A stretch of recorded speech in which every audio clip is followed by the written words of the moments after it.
जोरू का गुलाम। एक बार की बात है, राजा अकबर व बीरबल दरबार में बैठे कुछ अहम मामलों पर चर्चा कर रहे थे।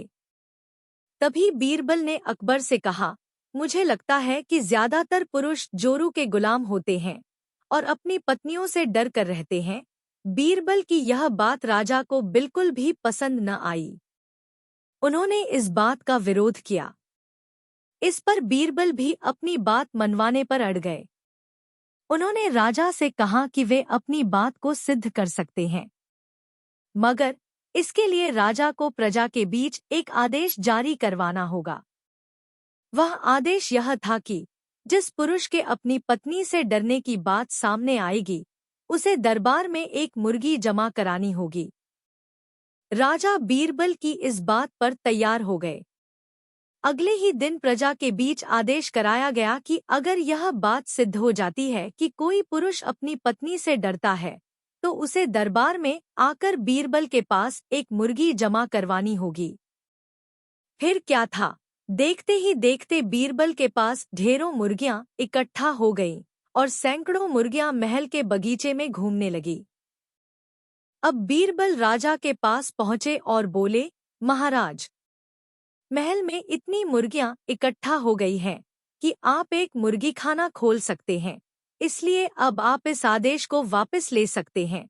मगर महाराज ने इस बात को गंभीरता से नहीं लिया और महल में मुर्गियों की संख्या धीरे धीरे और भी ज्यादा बढ़ने लगी। इतनी अधिक मुर्गियां महल में जमा हो जाने के बाद भी जब राजा अकबर बीरबल की बात से सहमत नहीं हुए, तो बीरबल ने अपनी बात सिद्ध करने के लिए एक नया उपाय निकाला।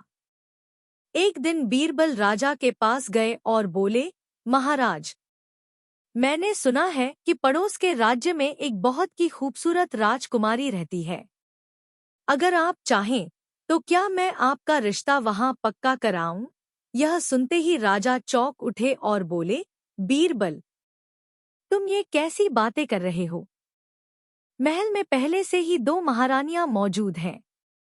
अगर उन्हें इस बात की भनक भी लगी तो मेरी खैर नहीं होगी। यह सुनकर बीरबल ने तपाक से जवाब दिया, चलिए महाराज, फिर तो आप भी मेरे पास 2 मुर्गियां जमा करा ही दीजिए। राजा बीरबल का ऐसा जवाब सुनकर शर्मा गए और उन्होंने अपना आदेश उसी वक्त वापस ले लिया। कहानी से सीख। अकबर बीरबल की इस कहानी से हमें यह शिक्षा मिलती है कि बातों की चतुराई से हम किसी भी बात को मनवा सकते हैं। जरूरत है तो बस बीरबल की तरह चतुराई से अपना पक्ष रखने की।